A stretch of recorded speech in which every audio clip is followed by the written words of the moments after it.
richest country in the world.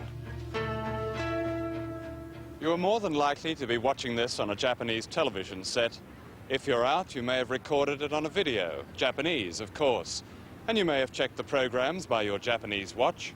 Perhaps at the weekend you drove to the park in your Japanese car and took snaps with your Japanese camera. And yet most of us know very little about the people who make these things. Few of us have been to Japan, and even fewer speak Japanese, leaving only stark images and often patronizing racist views.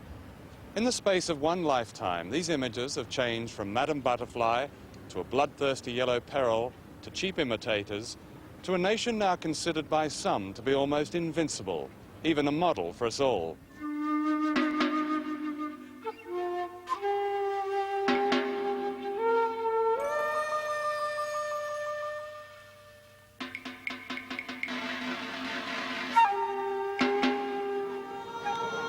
Japan is a nation of masks. Learning to live behind a mask is a prerequisite of much of Japanese civilization.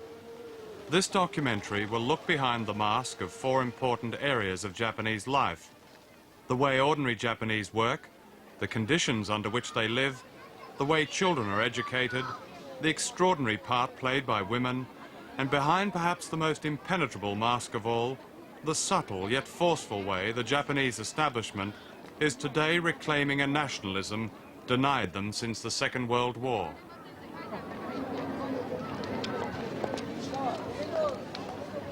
There are said to be two ways of looking at the truth in Japan: tatemae, which means truth publicly displayed, and hone, which means private truth.